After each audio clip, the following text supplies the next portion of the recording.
अस्सलाम वालेकुम। Voice of America का प्रोग्राम है खबरों से आगे और मैं हूं खालिद हमीद।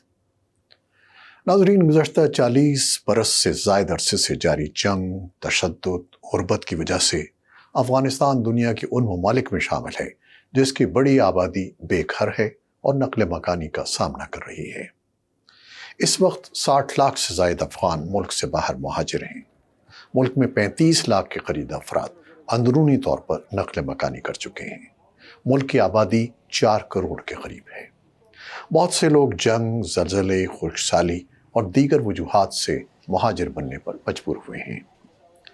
गुज़श्ता महीनों में खबर रसां इदारे एसोसिएटेड प्रेस AP के एक फ़ोटोग्राफ़र ने अफ़गानिस्तान की ईरान के साथ मगरबी सरहद से पाकिस्तान की सरहद तक सफ़र किया और उन लोगों के हालात जानने की कोशिश की जो या तो मुल्क में अंदरूनी तौर पर नक़ल मकानी कर चुके हैं या जो हाल ही में वतन वापस लौटे हैं। इन मुहाजिरीन में से बहुत से रोज़मर्रा की खुराक और सर्दियों में आग जलाने के लिए लकड़ी से भी महरूम हैं।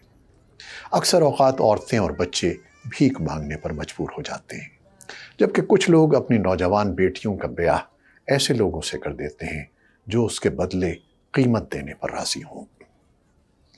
एसोसिएटेड प्रेस के फोटोग्राफर ने अपनी रिपोर्ट के लिए काबुल में एक पनाहगुज़ीं बस्ती का दौरा किया जहां 15 बरस की लड़की शमीला का ब्याह हो रहा था। उन्होंने सुर्ख लिबास पहना हुआ था। खानदान की औरतें उन्हें मुबारकबाद दे रही थीं, लेकिन दुल्हन उदास थी। शमीला ने बताया कि वो इनकार नहीं कर सकती क्योंकि इससे उनके खानदान को दुख होगा। उनके वालिद ने तालिबान के डर से खानदान का नाम बताने से इनकार किया।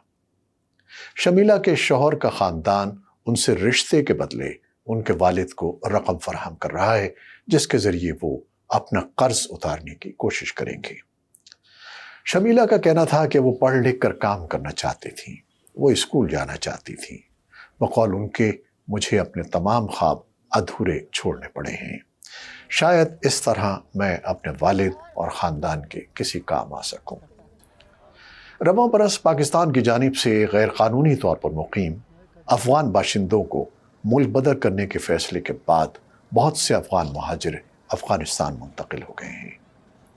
इनमें से बहुत सौ का कहना है कि पाकिस्तानी हुक्काम ने उन्हें अपने साथ कुछ ले जाने की इजाज़त नहीं दी।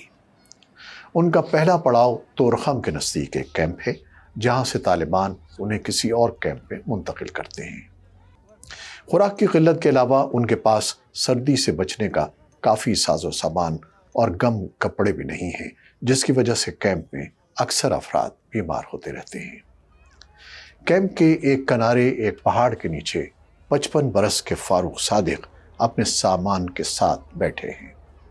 उन्होंने बताया कि वो पाकिस्तान के शहर पेशावर में एक घर के मालिक थे। वो पेशावर में गुज़श्ता 30 बरस से रिहाइश पजीर थे, लेकिन अब उनके पास कुछ भी नहीं है, एक टेंट तक नहीं है और वो गुज़श्ता 8 दिनों से ज़मीन पर सो रहे हैं। उन्होंने बताया कि उनके पास अफ़गानिस्तान में कोई घर नहीं है, न कोई रकम। वो दोबारा पाकिस्तान का वीज़ा हासिल करके अपना पेशावर वाला घर बेचना चाहते हैं ताकि अपने ख़ानदान के लिए कुछ कर सकें। पाकिस्तान से बहुत से अफ़गान पनाहगुज़ीनों की बेदखली के बाद अफ़गान शहरियों की ईरानी सरहद की जानिब नक़ल मकानी में इजाफ़ा देखा गया है।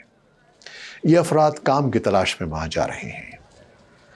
हर महीने हज़ारों अफराद अफ़गान शहर ज़रनजन के नज़दीक सरहद से ईरान चले जाते हैं ताकि वो वहाँ काम करके अपने घर वालों को पैसा भेज सकें।